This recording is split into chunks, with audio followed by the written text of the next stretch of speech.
This is the Doubles Only Tennis Podcast, where you learn the best tips and strategies in the world to help you become a smarter, more effective tennis player. You'll hear interviews with Pro Tour doubles players and coaches, including easy-to-use lessons to improve your game and win more matches. My name is Will Bocek, founder of the Tennis Tribe, doubles strategy coach, and host of the show. Hey doubles fans, and welcome to this episode of the Doubles Only Tennis Podcast. For this episode, I think you're going to have to listen to it probably 2 or 3 times, maybe more, to get everything out of it. I talk with Gigi Fernandez, who is one of the greatest doubles players of all time. She won 17 majors on the professional tour. And today, lucky for us, she specializes in teaching club and recreational adult USTA type doubles players. So this is a really rare opportunity where you get someone at the pro level teaching at a recreational level or a club level. So you're going to get a ton out of this. And like I said, I think you're going to want to listen to it several times because Gigi understands doubles on such a deep level that you can hear she speaks so fast and is able to get so much strategy into this 45-minute to an hour conversation that really it's tough to kind of wrap your head around all of it after just one listen. So, like I said, Gigi is a 17-time major champion. You can learn more about her on her website at gigifernandeztennis.com. In the episode, we talk about her pro career a little bit. We also talk about her pro coaching career, how she transitioned to coaching adult tennis. On her website, she has a doubles IQ quiz that you should go take. It's pretty fun. I scored a 75 out of 100, so hopefully you can match that or beat me. And then after that, we get into Gigi's strategy. So she calls it the Gigi method, and she has 5 different parts to it, and we go over those 5 parts. We talk about serve strategy, return strategy, how to play at the net, different formations. We talk about the biggest mistakes that she sees from club level players. We talk about how to beat a team that lobs. And then at the end, as always, I ask her favorite books, her favorite tournament, the toughest opponent she had on tour, her favorite victories, and then she has a good story for us at the end. So this is a really, really good episode. If you want to learn a lot about double strategy, this is probably one of the best episodes that we've done to date. So I really hope you enjoy this conversation with Gigi Fernandez. All right. Hi, everyone. Welcome to the show. Today we've got Gigi Fernandez on. Gigi, welcome. Well, thank you for having me, Will. Yeah, this will be a lot of fun. And I want to dive into strategy a lot today. But before we get to that, I was doing some research earlier. Obviously, I knew you were a 17-time major champion and all these accolades.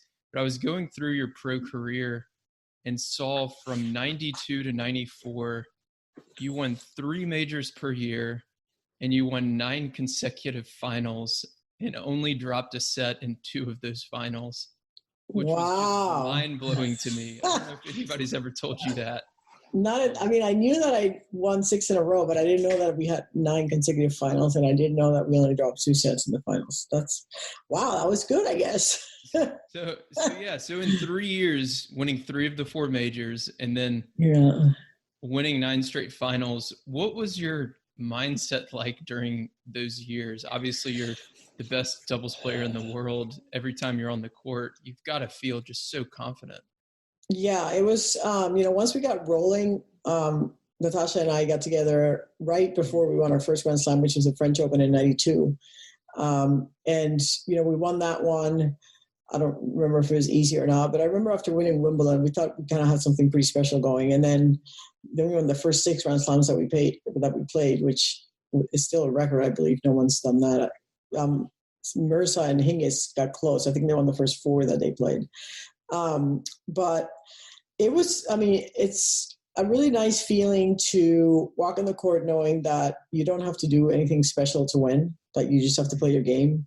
And if you play your game, you're going to win. And then also we had this mental edge over everybody because we got in we would get in a, I guess you'd call it a habit, it's a bad habit, but we'd get down in matches and we just wouldn't lose. I mean, we were down a lot. You know, I think you said we only lost 2 sets in the finals, but we struggled during Grand Slams. Like at some point in the Grand Slam, we would be down a set in a break or match points. It wasn't all smooth sailing, but we just always found a way to win these matches where we were just on the brink of defeat. And so then people started to feel the same way. It's like, oh, well, they're down a set in a break, but they're going to come back and, you know, they're going to end up winning. So it was like a self-fulfilling prophecy. We thought we were going to win. They thought they couldn't win. So, yeah. And I think, yeah, so it was pretty fun. We won, Natasha and I won 14 Grand Slams in 5 years. So that was a pretty fun time. Yeah. That's incredible. Yeah. So it sounds like some of the opponents, you'd step on the court and you knew you could play your own game, and the opponents were the ones that had to take more risk and adjust, right, and things like that. Exactly. They'd have to come up with some special strategy to beat us, because if we just played normal tennis and if they played their best and we played our best, we were going to win, right? So they were the ones that had to take risks. Right. That's amazing. So what do you tell people when they ask what you're doing now? Like, what do you do? Oh, a lot. So Gigi Fernandez Tennis does 3 main things. I have online products, doubles. The Gigi Method online is online, and it's basically everything I know about doubles in a video program. I also have a mental toughness product, a volley program, I have a subscription service. So that's kind of the online part. The second thing I do are camps and clinics. I do clinics traveling around the country, going to clubs, doing clinics, introducing people to the Gigi Method. And then I do camps here in Tampa, 3-day camps at the Innisbrook Resort. And I also do them at Indian Wells, the US Open, when those events happen again. Yeah. And then the third thing I do is have a travel portion to that. So I take my followers to Grand Slams, Labor Cup, and other special events. So I've been doing this solely for about almost 3 years now.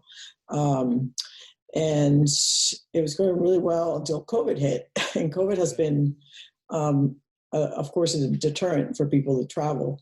So, and also for me to travel, or for me to go to a club and expose myself to 24 or 36 participants and people not wanting to be around other people. So it's been a little bit of a struggle for the last 6 months. But hopefully, things will get back to normal sometime soon, and we'll go back to doing what we love. Right. Yeah. Hopefully this spring the vaccine rollout goes well. Yeah. So that's what I do on that side. I'm also on the board of the International Tennis Hall of Fame, and I am the chairperson of something called the Hall of Famer Council, which is 7 past Hall of Famers. We formed a committee to try to help get more connectivity between the Hall of Famers, because we have these 93 living Hall of Famers, and we're all pretty disjointed. We're not. Okay.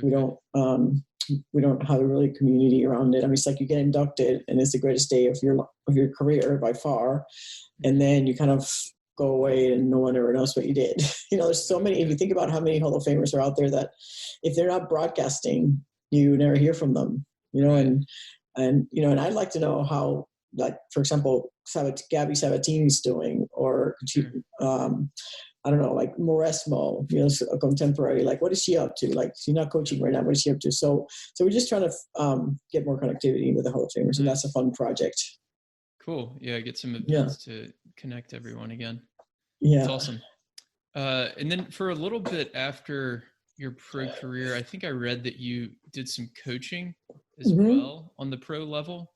Yep, I've coached at every level. And why did that kind of slow down, or why are you doing that anymore? Yeah, good question. So my journey into coaching really started pretty much right when I retired. I started coaching the Puerto Rican Fed Cup team, and went to, of course, Fed Cup with them. I went to the Pan Am Games as the coach of the Puerto Rican team, men and women. Then I started. Then I became a coach at University of South Florida Division I here in Tampa. And I did that for about 4 years. And then I got frustrated with the recruiting process because I kept recruiting people that I thought would be really good college players, but they all wanted to turn pro. And not one girl that I tried to recruit that turned down my scholarship offer ever made it on tour, but all the parents thought that they were going to be the next Jennifer Capriati, and it was like tough. Yeah. And so it was frustrating because I just couldn't get players to commit. So I stopped doing that. And then I started coaching Lisa Raymond and Sam Stokes. Well, first Renee Stubbs was the first person that I coached. Mm-hmm. And Renee and Lisa were those partners. So I coached them. And then when they stopped playing together, then I kind of paired up Lisa Raymond and Sam Stokes, and they won the 2005 U.S. Open when I was coaching them. So it was kind of fun to coach a Grand Slam team, to kind of be on the other side. And then I became director of tennis at Chelsea Piers in Connecticut, and I coached players from 3 years old to like adolescent with an 80-year-old one. So I had a person whose mom was turning 80, and she wanted to give her a tennis lesson from me. So I coached anything from 3 to 80, and then in the end, I ended up coaching adults, because I found that is what I enjoyed the most. I sometimes didn't want to deal with kids that didn't respect my past, and they, 10-year-olds have no concept of what it's like to be on a court with a Hall of Famer, a Grand Slam champion, and I got a little bit tiring of that. But the adults just love being on the court with me, and they're sponges, and they want to learn, they want to get better. And I made a lot of friends. At that time, I discovered the social side of tennis, like something that you probably take for granted. Tennis is social, but I didn't really learn that till I was 47 years old. So now, I kept coaching adults because that's really what's fit with my schedule. And I stopped coaching. I stopped traveling on tour because I became a mom. I'm now a mom of 11-year-old twins. And once I became a mom, I was going to for sure stop traveling because I didn't want to be away from my kids. And then the reason that I stuck with the adults was not only because like I said, I really enjoyed it, but also because adults practice and my kids are in school. So like from 9 to 2, I would teach adults, and then I would go pick up my kids to school and be a mom for the rest of the day. So it really fit my lifestyle. Yeah, it makes it a lot easier. Yeah. It seems like it's, you're making a big impact on the adult doubles scene. So it's been very successful. It's kind of beyond my wildest dreams successful. Like I never thought I would make. I didn't think that my second career would be more successful than my first and more profitable. If you think about just from the true business perspective, this career has already more potential than my other one had, or definitely. I would make more money now than when I was playing. It's kind of crazy, but it's true. So you were pretty probably lucky. Like on that cusp of when prize money was starting to increase significantly. Yeah, I was right. I mean, it was pretty good. Like I made $4.5 million, I think, during my career, but which sounds like a lot of money. But when you think about a life, what I saved out of that, not quite half, because you have so many expenses. And when you think about, how long can you make that last? Not that long. When you have extravagant lifestyle and you travel and you make a couple of bad investments. So it's hard to live for 50 years on $2 million. Like it's not happening, right? So I mean, I had to, after the kids were born, kind of reinvent myself, and I've gone through a lot of iterations of doing different things, and in the end I came back to tennis because it's really what I love and what I know and what I'm most passionate about. After I took a break, I really took a break. It sounded like when I was talking about my coaching path, it sounded like I really never left the game, but I was very reluctant and very sort of apathetic about being in tennis, because when I retired, I wanted nothing to do with tennis. I was burnt out and I wanted to be anything other than Gigi Fernandez, a tennis player. So I spent a lot of years trying to create a new identity. And after 15 years of failing at that, then I decided, okay, I'm going to go back to what I love, which is tennis. And, I've had a long enough break that I, felt the passion for it again. So I just embraced what I know. And it's been a wonderful journey. Yeah, I'm sure finding that social side of it helps a lot too. Yeah, I mean, I've made so many friends on the tennis Makes it so court, and much that more was fun. so different than my path. Where you're anybody that was around the tennis courts was your enemy. Was Yeah, the person exactly. you wanted to like break their ankles so they wouldn't show up on the court. Kind of Yeah, thing. exactly. So it's very different. So now you've got all this stuff going on online. Earlier today, I was on your site. I think it's gigifernandeztennis.com. Correct. I'll link to it in the show notes for everyone. And right there on the site, you can test your doubles IQ with a Did you quiz. take it? I Uh scored oh. a 75%, Oh, or what you 75 out miss? of 100. I'm gonna look it up. Um, One of the ones I missed was a if you have a player, you're serving in the ad court, your partner has a weak backhand volley, and the opponent keeps attacking their backhand volley. I think I put them in the I formation or Australian formation and have them stay so that they have a forehand volley in the middle. But you actually said to bring the partner back and put them Back to to the the baseline. left. You Yes, said put it to their left, so both players are on the ad court. So talk a that's little a bit about that. I've never used or even heard of that formation. yeah, that's pretty cool. Actually, I did. I used this with. I was coaching Connecticut, a Darien High School Connecticut team. A high school team, like not pro level, right? So the higher the level, the least weaknesses that you have. But when you're coaching high Sure. school players, that weaknesses can be pretty pronounced. So I had a player who had a pretty weak backhand volley. Like she would just kind of chop down on it, and the ball would go straight up. So if I did I formation or Australia, they would just return to her and would find her backhand volley. So what I would do is I would put her. Literally, she would stand in the alley of the cross court alley, right? So to the left of the server, and then the server would stand kind of in the middle, but not quite on the tee, because what I wanted was for the girl serving to hit the next ball. So wherever the ball came on the next ball, she would hit. Sure. And then as she's hitting that ball, then the person with the weak backhand volley would run to the net. And now she would have a forehand volley in the middle, and she could poach for that. And first of all, it throws people off. Half the people, when you do this, 3/4 of the people are going to tell you that's illegal, that you cannot stand back there. But it is perfectly legal. It doesn't matter where you stand. And it's a good strategy. It's like if you have a weakness at the net, you just completely hit it. You took the weakness away. You put it back where it was not a weakness anymore. Okay. What else did you miss? I'm not sure the other ones I missed. I think Yeah, there was one that was like all of the above, and I had selected my favorite of the other three, got it. the early ones. Yeah, one thing that people don't think when they're covering at the net is if you're playing, and of course this is audio, so it's kind of hard to explain. I can't show it, but if you're at the net on the do side, right? So you're serving to the at side, and you're at the net, standing on the do side, and your opponent's at the baseline, and they're hitting a forehand, or what I call an inside shot. It's an inside shot. You hit it from the inside of the court, and an outside shot, you hit on the outside of the court. So on the outside, a backhand is an outside shot. A forehand is an inside shot. If somebody's hitting a forehand there, the natural shot for them to hit cross court goes into your alley. So on tour, it doesn't happen very much because people hit the ball so hard. It's hard to hit. If you have a huge serve and somebody's stretching, they're not going to hit that cross court into your alley. They're going to be late, and they're going to hit it inside out. But because recreational players, especially women, don't hit the ball as hard, or even 3-5-4 men don't hit the ball as hard, or don't penetrate their volleys, that forehand goes cross court into the alley quite a bit in the recreational game. So kind of got to mind your alley on that one. Yeah, it's kind of like an inside out forehand that lands kind of short in the court.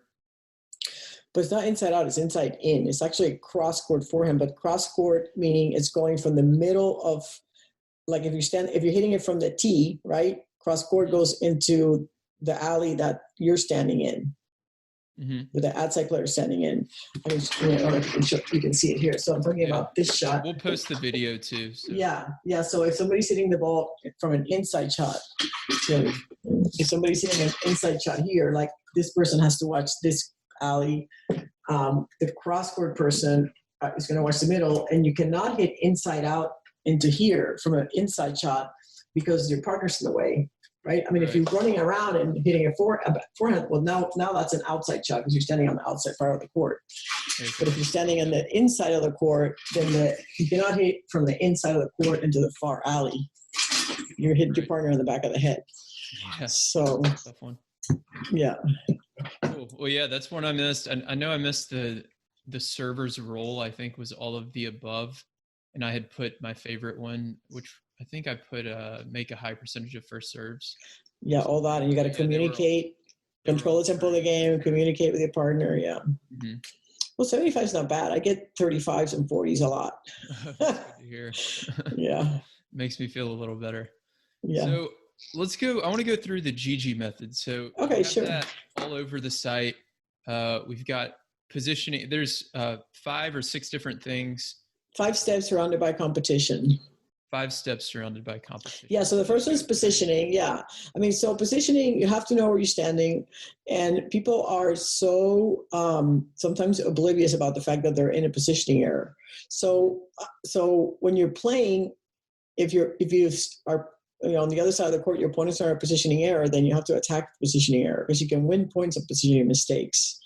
Sure.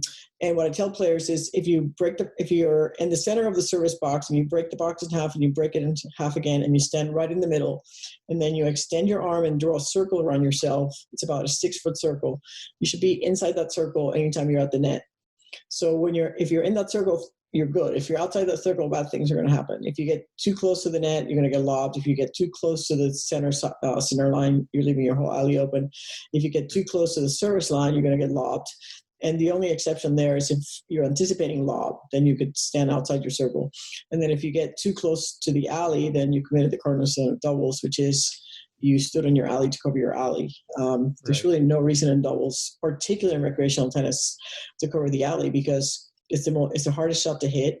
If you doubt this, feed 10 balls to a person standing in the baseline and see how many balls they hit that actually land inside the alley. Right. And for 3-0s it's 0, for 3-5, 4-0s is 1, for 4-5, 5-0s is 2, maybe depending on the fed ball, right? So then I tell players, you just don't cover the ball that's going to go in 10% of the time. You cover the ball that's going to go in 90% of the time. So, anytime you're not in your circle and you're not in the baseline, you're in a positioning error, right? So really understanding that as you travel from the baseline to the net, it's okay to stand in what people call singles no man's land. Like, I think it's a misconception that you shouldn't be in no man's land. It's okay. You actually want to hit balls from no man's land because you're taking the time away from the opponent. Mm-hmm. But you don't want to stay there and hit 3 balls, but you want to travel through that area from the baseline to the circle as quickly as possible. Hopefully it just takes you one transition shot to get into the circle. Sure. So that's kind of the gist of positioning. And then court coverage, of course, you have to understand what is your ball and what is not your ball. And there's a lot of confusion sometimes at the net with recreational players as to what ball they should be covering or not covering. And that's why we have a lot of what I call middle confusion. Like people don't know who gets the middle ball, if it's yours or mine. And there's a lot of crashing going on. And I fixed that. I fixed that coverage problem by staggering. Like when players are staggered, one player is slightly in front of the other, and the player that's slightly in front is player whose ever half the ball is in. So if the ball's in my half, about when both players are at the net. Correct. Yeah, when both players are at the net, we have whatever side the ball is in, mm-hmm. that player slightly staggers forward, and they get the middle. They get the middle balls, and then the person that's slightly staggered back is responsible for the lob. Their balls that go to them, and also the lobs. Got it. Okay. Right. So, and then the other coverage misconception we talked about on the inside shots, you have to watch your alley. But generally speaking, if the ball's in front of you, you're minding the middle. You're the aggressor. You're the one that's trying to put the ball away. And then your partner who's cross court from you is responsible for the lobs. So that's steps 1 and 2, understanding that.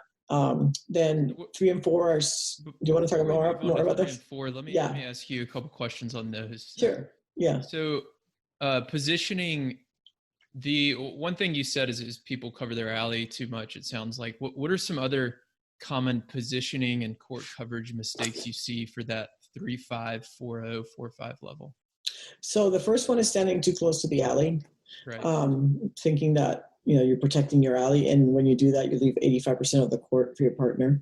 A very common one is for the cross-court player to close. So some coaches teach that the middle is the responsibility of the cross-court person. The problem with that is that if you're covering the middle and you're the cross-court person, you have to close. You have to get really close to the net because you also have to cover the cross-court. Right? No one else is going to go to the cross court but you. So the only way to cover the middle and the cross court is to get close to the net. And when you do that, you leave the lob wide open. And you're leaving the cross court lob open, which is a higher percentage lob to hit than the down the line lob. It has 6 to 8 more feet to hit into than the down the line. But also because of the geometry of it, a cross court ball is going away from your partner trying to chase it, as opposed to a down the line lob, which is easier to chase because it's down the line. It's not running away from the court. So that's a common one, the cross-court person going forward. Then people standing too far back or still fouling the ball. I don't teach foul the ball. I just think confuses players. I agree. And that's where they follow all the way into the base, into the alley. And so a lot of times, let's say we're 2 up against one, or say you return and come in, or you're serve and volley, and people have a tendency to serve and volley and come towards the middle, thinking that their partner's going to get the alley, they're going to get the middle, and then they leave the cross court wide open. Standing too far back in the circle so that it's too easy for the opponent to hit the ball to your feet.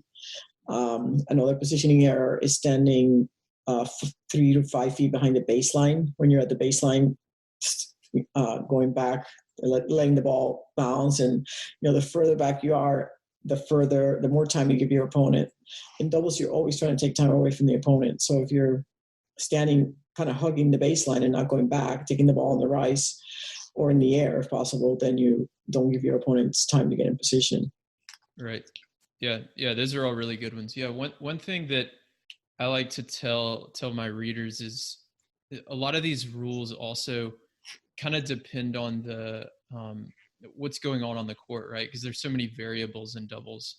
So it might be the case that in one match the team's not very good at lobbing, or maybe they just never lob, so you can close a lot harder. But maybe in another match you have to cover that lob a little bit more. So it just kind of a lot of it depends. But these are really good general rules to follow and kind of adjust as you notice different trends. Right. You always have your plan A when you go on the court. And then if that doesn't work, then you go to your plan B, right? So covering the court the basic way first until you detect a tendency. I tell people don't cover the alley, don't cover your alley on an outside shot. But if you have somebody who is great at it, they pass you 3 times in a row with the backhand on line into the alley. Right. Clearly they have that shot, so then you got to cover it. Right. If somebody's hitting, and where are they hitting the ball from is another something that you also have to kind of or analyze to decide whether you're going to cover your alley or not. Because if somebody's standing in their service line and they're going to try to pass you, so you've hit a weak volley and you have somebody coming in to kill a ground stroke. The only 2 places they can hit the ball hard are down the line into your alley and through the middle. If they're going to hit across court, they can't hit it hard because it's going to go wide. So they have to dip it, right? So in that case, you would cover your alley. So those are 2 exceptions to covering the alley: the inside shot and the short balls. Right. Are the 2 exceptions to covering the alley. And people think that when somebody's standing way outside the alley, they should cover their alley. But I don't know any recreational players who can hit the ball around the net post into the alley. Yeah. So I still say don't cover it. It doesn't work for me. So it's not going to happen. So just let them have it. If they make it 1 time, it'll be lucky. If they make it 3 times, then you pay attention. Right. Absolutely. So, that's a really good rule. If you get beat 3 times, then start to make the adjustments. Right. So next is we have positioning, court coverage, and then serve is the third one. Yeah. So serve and return. So the serve, there's so many different things you can do to help your team hold serve, and most recreational players don't utilize all the options that they have. They just simply serve cross court and play out the point. There's Australian formation and I formation, and of course I formation is for the higher levels, but Australian formation has the same benefits, and it's a simple change of positioning that really is the purpose of it is to throw off your opponent, so that they have to hit down the line returns once in a while. There's really 6 reasons you do Australian or formation. Most people can name one, which is to make the opponent go cross court or go down the line if you have a good cross court return. You also do it if you have a poaching opponent. If your opponent's at the net poaching, if you do Australian formation, it's harder to poach down the line ball. Yeah, if your returner's partner is poaching, then on your first volley or on your first ground stroke, if they're poaching, then you go. If you do Australian, then you're hitting down the line. It's a lot harder to poach up and down the line. You do it to put your partner with their best volley, whether it's a forehand volley or backhand volley. If your partner has a better forehand volley and backhand volley, you do Australian and put him on the outside, right? So now they have a forehand volley poach. Right, if they're right-handed. If they're right-handed, correct. If they're left-handed, you would do it on the deuce side. You do it to put you with your best ground stroke. So if your forehand's better than your backhand and you're serving to the ad, do Australian, so you go hit a forehand. You do it anytime you're losing points on a cross-court rally. Like if you don't serve a volley and your opponent doesn't either, and you're in a forehand-to-forehand rally and you're losing points because your forehand's better than your forehand, then go hit backhands. Go hit backhands down the line. Right. And then the main reason, that's 5. The 6th one, and the most important one, is to disrupt your opponent's rhythm, because it's your job as a server to always keep your opponent guessing. And if you don't mix it up, then they're not going to be guessing. And of course, having routines, very important, communicating with your partner so they know what you're going to do, where you're serving, if you're serving and staying back or serving and coming in. It's really important, the communication between the server and the server's partner. So what should they be talking to each other about? It's really what they're attempting to do, whether they're going to serve and come in, serve or stay back, if they're going to serve wide. But if you're going to serve wide in doubles, your partner needs to know. Because if you have any decent wide serve and your opponent's going to be late, there's a good chance they're going to hit that ball down the line. So you kind of have to be aware of that. You can't poach on a wide ball. On a wide serve, rather. You can poach on wide balls, but not on wide serves it's hard to poach because you leave your whole alley open. So the better your opponent's return, the more important the communication between the partners is. So you kind of all know what's happening. Right. So at minimum, your partner should know if you're serving and volleying or serving and staying back. And then ideally they know whether you're serving to the forehand or the backhand or the body, so they have some idea of the ball that's coming back. Okay. Got it. And then we talked a little bit about formations. How do you view the server's partner's role? The server's partner's role is, the main responsibility of the server's partner is to help the partner hold. Like if my partner did not hold, unless she hit 2 double faults from game point, or even unless she had 4 double faults in a row, because why did we get to game point, right? I needed to be helping her. So I always felt it was my responsibility if my partner did not hold. I was not active enough. I was not moving enough. I was not intimidating enough. I was just kind of standing there like a bump on a log, which is fairly common in doubles. The service partner not thinking that they're in the point. In fact, on every serve that your partner hits, you should either be faking or poaching or hopping, moving forward, doing something. You can't just be stationary when your partner's serving. Yeah, some kind of lateral movement. What I see when I go to these tournaments and leagues and stuff around Texas is a lot of servers partners at the 3-5 to 4-5 level that we're talking about. They'll move forward and backwards well, but they don't move laterally a lot. Right. Yeah. So that goes back to the cover the alley thing, which I think a lot of times is more of a psychological thing than it is a, do what's best for winning. Right. Because people feel like you let your partner down, you feel like if you got past points. Right. I know, exactly. Which is it's really the silliest thing. I don't know who first shared this sentiment, but I can tell you that when I was playing, if I did not get past on my alley, I was not doing my job. Because I actually wanted my opponent to hit the ball down my line. I was baiting them to try that low percentage shot. Yeah. And then once you start faking and staying, then they're going to be completely like a mess. They won't even know if you're going or staying. And that's the role of, that's what good doubles players do forever and ever and ever. The good doubles players, if you go through a little history of doubles, the good doubles players at every level were the ones that were intimidating their opponent at the net. Yeah, and they get passed down the line a lot. They get passed down the line. And I don't know how many times I poached and I just took off and the opponent would miss. They would just miss because changing changing your mind on a shot as the ball is coming is a very, very hard thing to do. Like if you made up your mind to hit cross court and all of a sudden you see the person going and you have to change last minute to go down the line, that is a very difficult thing to do. And there's data. 50%. Yeah, there's actually data that prove that. Jim Lair did a study in the 80s with Andre Agassi, Jim Courier, Martin Blackman, and I forget who before, maybe Dave Wheaton. Like he used to work with all those players, and he gathered data where he put targets on the court, like a bullseye, like a bullseye, and then an outer ring, like the target logo, right? So if they hit the middle of the target, it was 10 points. If they hit the next level, it was 5 points, and they hit the next level, was 1 point. So he would say, okay, the pro's going to feed you ball, so you're going to hit 10 cross-court forehands, and let's see how close to the target you get. And then he would count how many points they got. He said, okay, now when the ball comes, I'm going to tell you whether you're going to hit it, whether you're going to hit this one to the down the line target or the cross-court target. So now the player didn't know whether it was going cross-court or down the line. So then as the ball would come, he'd say, hit this one cross-court, hit this one on the line. Of course, their accuracy went down a lot. But what was even more interesting of the study to me was that he said to them, okay, now these you're going to hit cross court, but at some point when some balls come, I'm going to tell you to hit this one down the line. But you're going to ignore that voice and you're going to stick to your first instinct. And when he did that, the accuracy was exactly the same. Like they were as accurate when they didn't doubt themselves as if they just went with their first instinct.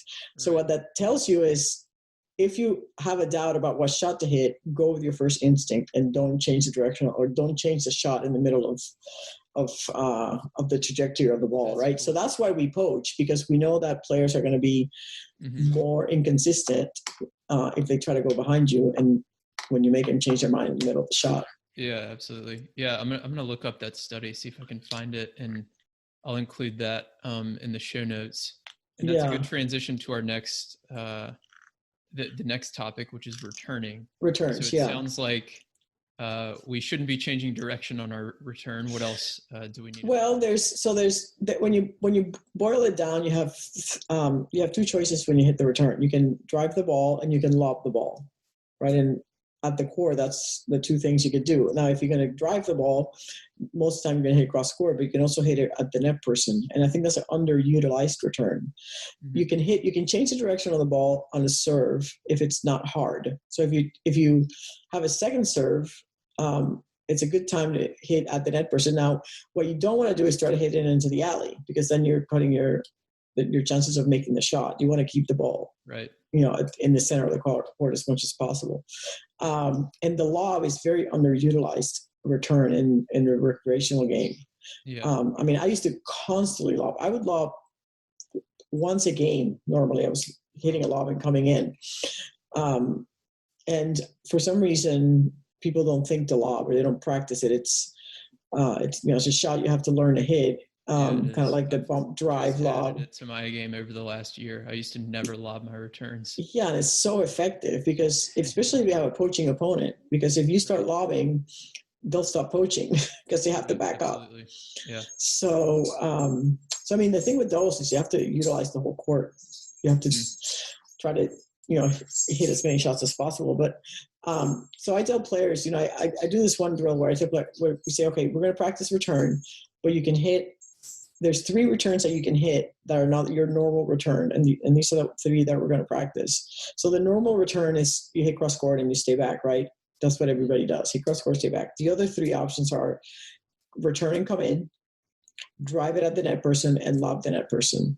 So you really have 4 options when you return. And you should have pre-thought before the ball comes which one you're going to do. You should have a thought for the forehand, and you should have a thought for the backhand. If the ball comes to the forehand, I'm going to do this. If the ball comes to the backhand, I'm going to do that. It's very, very important with the returns to have these routines, because with the serve, you start the point. So you're dictating.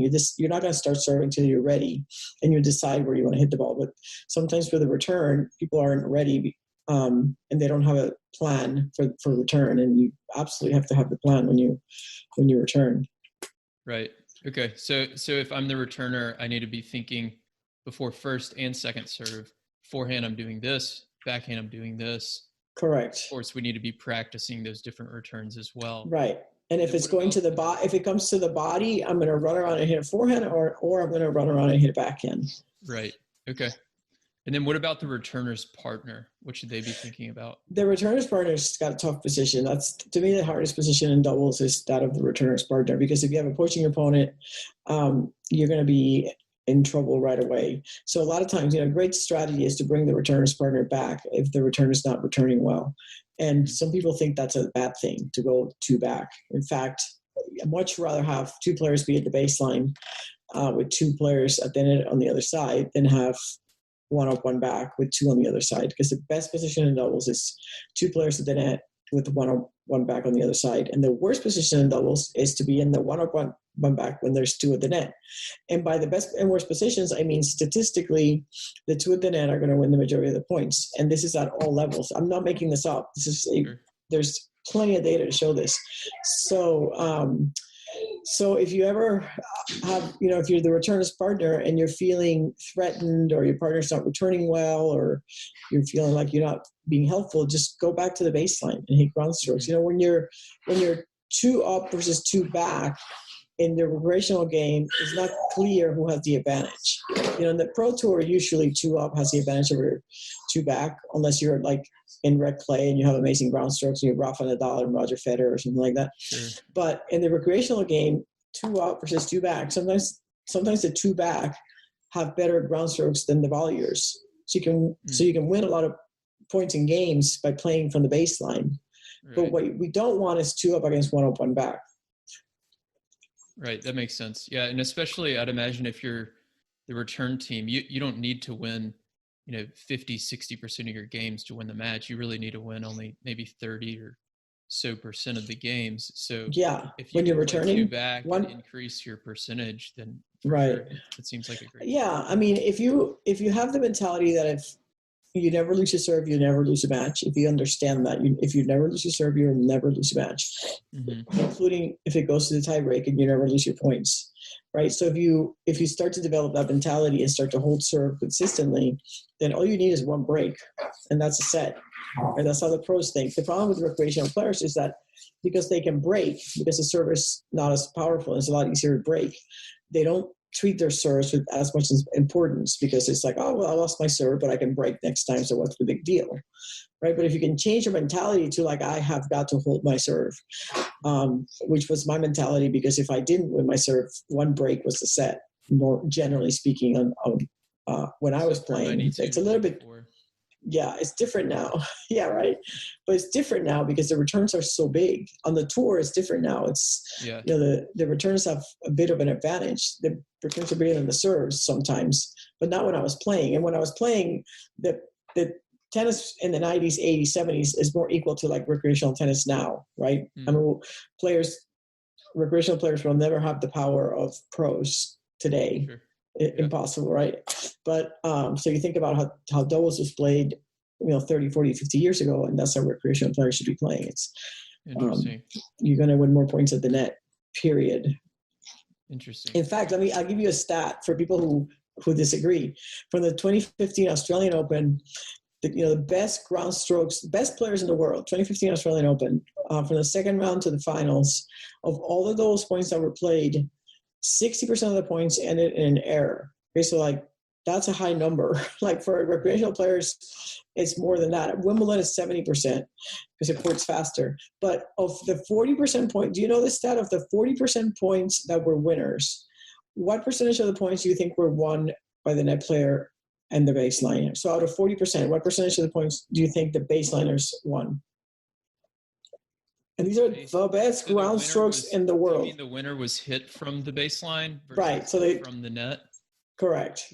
I would guess the majority would have to be from the net. So like 80% net, 20% baseline? Yeah, so you're a little bit off, but so we only have 40 points. But still you're off, because it's 3% of the points were won by the baseliner. Okay. And 37% were won by the person on the net. Okay, so if you're... So I was saying like 30 and 10 or something, I guess. Right. You said 20, 80, whatever 20. 80% of 40 is. We don't have to do the math, but Okay, yeah, good. we get it. But so it's a low number, like it's 3%. So if you have the best ground strokes in your league, if you have the best forehand in 3-5 league or wherever you're playing 4-0, you will win. You will hit one winner out of 100, 3 winners out of 100 from the baseline. Right. So what's your mentality? It's like, it's not how do I win the point. It's how do I set up my partner to put the ball away for me, or how do I draw the error from the opponent?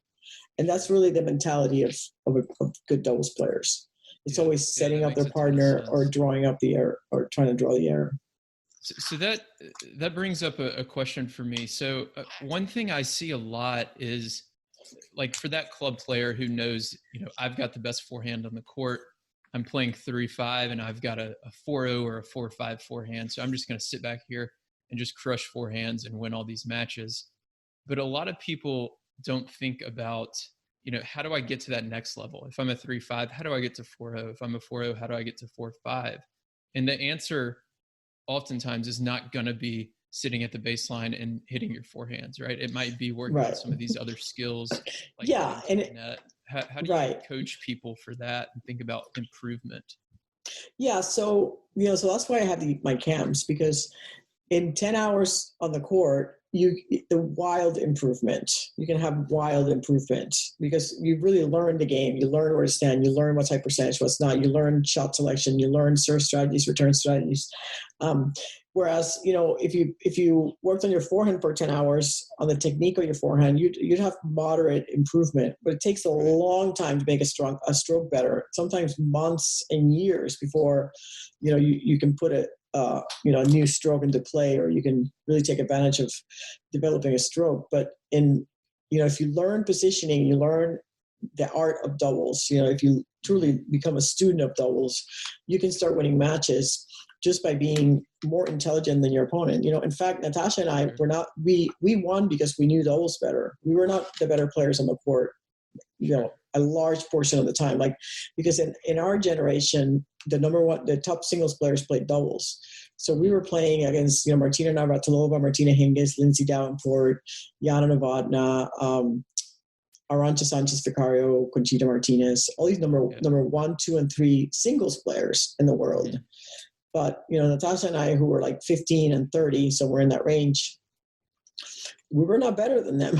We really were not, but we just understood those better. We understood shot selection and what was high percentage, what was not, and who covered what ball. And we were really difficult to pass because we really, really understood what to cover. A big difference. I mean, we had good hands, but it was more really the understanding of the game. And that's what can kind of take whoever's listening to the next level. It's becoming a student of doubles and really understanding it better is what's going to take you to the next level.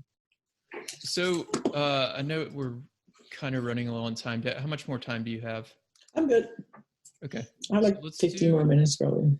This last one is shot selection. You've mentioned it a few times. Let's talk about that. Yeah. So, really understanding high percentage shot selection and what is the likely shot that you should be hitting, but also in terms of coverage, what shot should you cover that takes away the high percentage shot and gets your opponent the low percentage shot. So, we talked a little bit about, let's see, what's a low percentage shot? Anytime you hit a ball into the alley, it's a low percentage shot, right? As far as shot selection, I tell players, just because they give you the alleys does not mean you should hit into it, right? So you want to try to keep the ball as much as possible in the singles court. You keep your opponent hitting the ball in the singles court because you kind of close the angles of the net. If you're at the net, if you're 2 up against 1 up, 1 back, or 2 up against 2 back, any low volleys you want to hit deep, and any high volleys you can hit at the person at the net. Hitting lobs, you have to be careful hitting lobs when you're 1 up, 1 back, because if you don't hit a good lob, your partner's dead, right? And I think what those players in the recreational game really get in trouble by being too creative, like to try to hit different shots and then try angles when they shouldn't, and they try to they redirect the ball constantly. So the ball goes cross court, they hit it down the line, cross court down the line. We get into this cross court down the line pattern. Where really, when I was playing doubles, I hit 98% of the balls that I hit were cross court through the middle. Sure. So everything was cross court through the middle. I only hit down the line when I thought I could hit a winner, because if I didn't hit the winner, I was going to lose the point. Mm-hmm. So then it's understanding that, and then having the discipline to continue to execute the right shot. Right. I tell players there's four types of errors that you make, and the acronym is PEST. You make positioning errors, you make execution errors, you make shot selection errors, and you make tactical errors. And really the only one you cannot control is execution. You never know how you're going to play on any given day, nor do Roger and Serena. They have good days and bad days. So if you can eliminate positioning errors, tactical errors, and shot selection errors, you will immediately become a better player. And if all your points end in an execution error, you'll win a lot of matches. Right. You'll win a lot more matches than we're winning now. That makes a ton of sense. So for shot selection, how should we be thinking about offensive versus defensive, I guess? Yeah. So I separate shot selection by the formations of the court. There's three possible formations that we have. You can be 2 up, you can be 2 back, or you can be 1 up, 1 back. You and your team and your opponents are always in one of these formations. And depending on where you are in that formation, then there's high percentage shot selection. So if we start out, let's do like the 3 basic ones. If both players are 1 up, 1 back, what are you trying to do? You want to keep the ball cross court. You want to keep it in the singles court. If you hit wide, your partner can help you. But ideally, you're trying to come in, because whoever comes in first puts their team in their best position in doubles, which is 2 up, and puts their opponent in the worst, which is 1 up, 1 back when there's 2 at the net. So if you get that 2 up, 1 up, 1 back position, any volley that you get, if you're the 2 up, goes back to the baseliner. There's no need to change the direction of the ball here unless you get a high ball. If you get a high ball, you're going to take that to the net player. The net person there in that 1 up position, if they can somehow get back, that's preferable. Or if the baseliner can somehow come in, and then we're 2 up, 2 up. When we're 2 up, 2 up, really no one has the advantage. The goal there is to keep the ball low. You don't really want to open angles. Whoever opens angles generally gets in trouble. Unless you're very good at opening the angles, don't open it first. Let your opponents do that. I wouldn't lob when there's 4 players at the net. It's low percentage to hit lob volleys. And if you don't execute it, you're going to get drilled. If you're 2 up, 2 back, the baseliners, I tell the baseliners to think of hitting the ball in the zones. And the zones are the openings, like the alley in the middle, where between the people who are standing, and of course the lob. You always think 2 shots ahead in doubles. You hit to a zone to open up another zone. So if you hit into the alley, the players shift. Now you've opened the other alley. If you hit to the middle, both players go, you open the alleys. Sure. And of course you always can lob to push people back off the net. And those are the basic formations. I mean, 2 back against 1 up, 1 back, and all these other ones happen, but those are the most common ones. Are 1 up, 1 back against 1 up, 1 back, and then 2 up against 1 up, 1 back, and then all 4 players at the net. So if you kind of master high percentage shot selection from those 3 formations, you'll start playing better. Yeah, that's a lot of good information. One thing that I've started to teach people the last couple of years, and I'm interested to hear your thoughts on this, is to really attack the backhand volley a little bit more, especially at the recreational level. So Absolutely. What I notice is most of the errors at the net are from the backhand volley side. So, if we're at 2 up against 2 up, you talked about keeping it low towards the middle of the court, or even 2 up against 2 back, targeting that middle. The backhand volley. Backhand volley. Yeah, absolutely. Yeah, definitely in a 3-0, 3-5, 4-0 level, the most players will have a weaker backhand volley than a forehand volley. Unless they have 2 hands. Sometimes people with 2 good 2-handed backhands that have a 2-handed volley can have a good backhand volley. But if there's a backhand volley weakness, by all means, you want to attack it. Sure. So a couple more questions, then let's get into some rapid fire. So a lot of questions I get around this 3-5-4-0 level is we try to both get to the net and we just keep getting lobbed. What do you tell people in that scenario? So I asked, first I want to make sure that they're staggered properly. Or they're not over closing. Again, a big part of the problem with people getting lobbed is that they're closing to the net on the cross court person's closing. So they leave the lob open. The position of the stagger can be one person in the circle, one person in the service line if you're anticipating lob.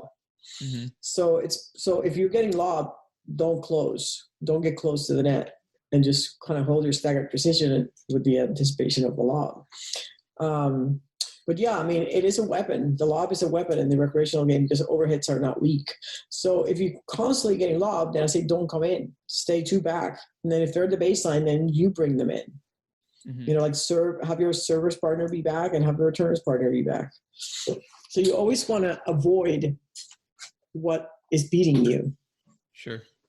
So if you're getting beat by it, avoid it. And how do you avoid it? If you can't hit overheads, then just don't come in. Yeah. Yeah. Just, and then go practice your overheads. Exactly.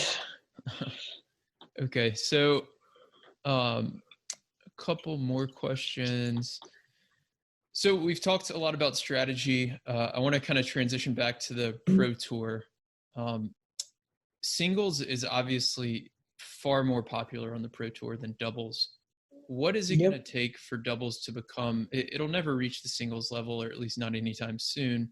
What is it going to take for doubles to become a little bit more popular at that pro level in your mind?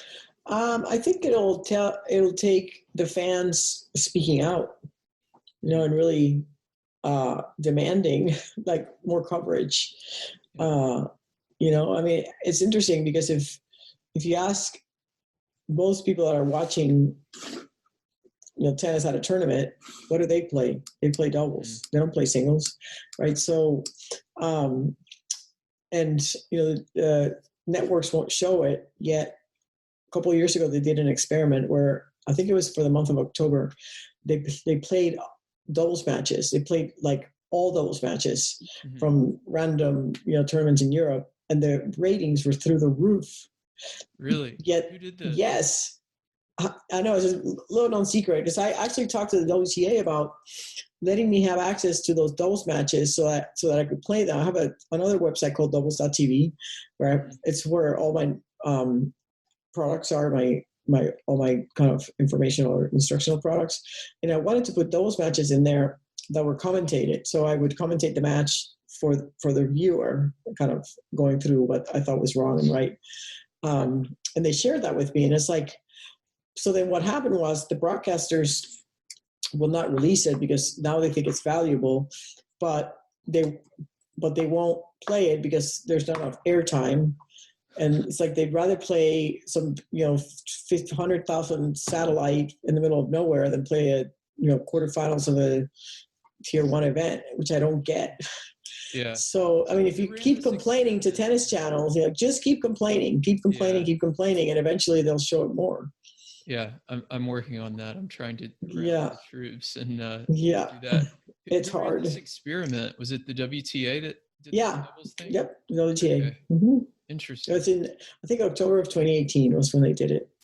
Yeah. So yeah, it would be so easy to set something like that up on Doubles TV or the WTA site or whatever, and just. But then it was like, forget it, because then legal got involved, and like there's all this broadcasting rights and this and that. So the people with the rights wouldn't release them because they then realized that it was valuable, but then no one really wanted to pay for it. So so it's just sitting in a vault somewhere.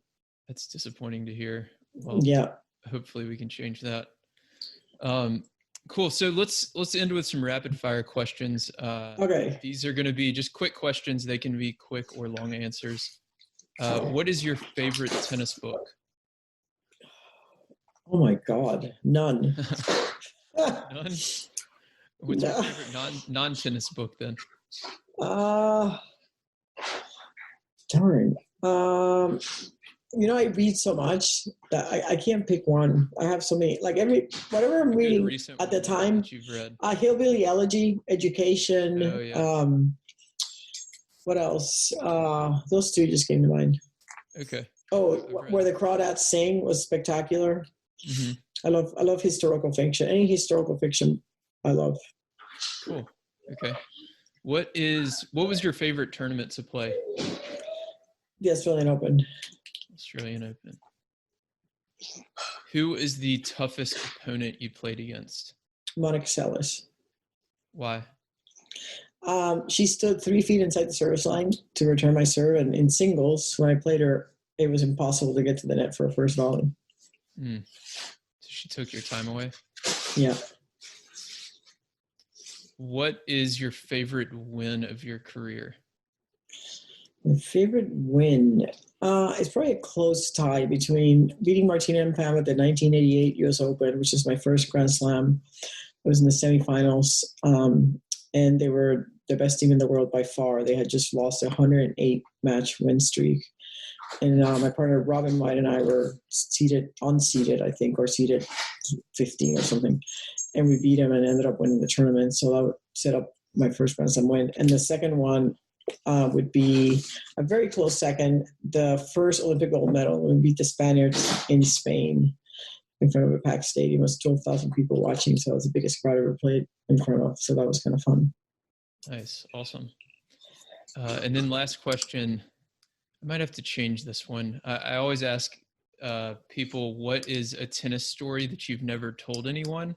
And a lot of people haven't had one. So what's your favorite tennis story maybe? My favorite tennis story. Well, but I've told this a lot. But since I was just talking about my favorite match, which is the Olympic win in 96, 92 rather, 92 Olympics in Barcelona.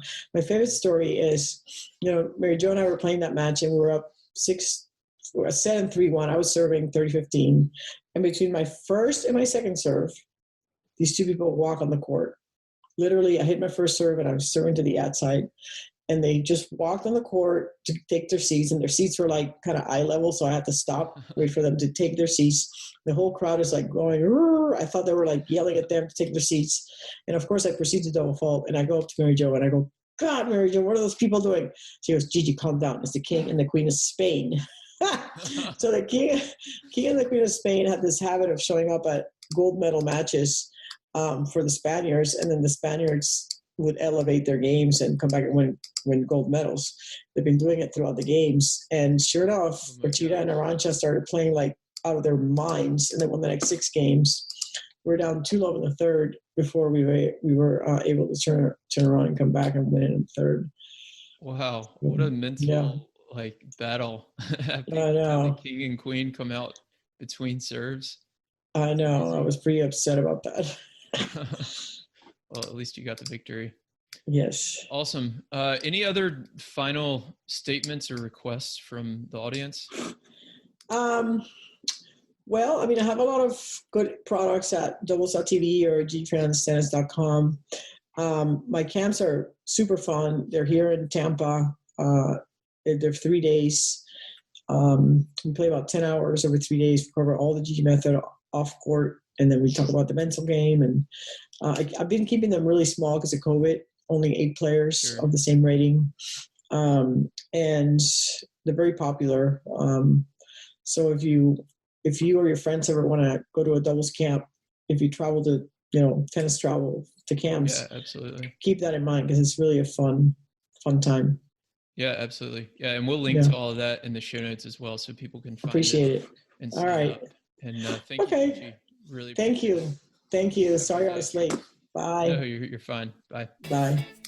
If you're a doubles player, you'll love our weekly doubles newsletter. Every Thursday, we send you doubles tips and strategies to help you improve your game and become a smarter player. When you sign up, you'll get a free 10-page guide on how to play with more confidence and dominate at the net in doubles. You can go to thetennistribe.com to sign up now.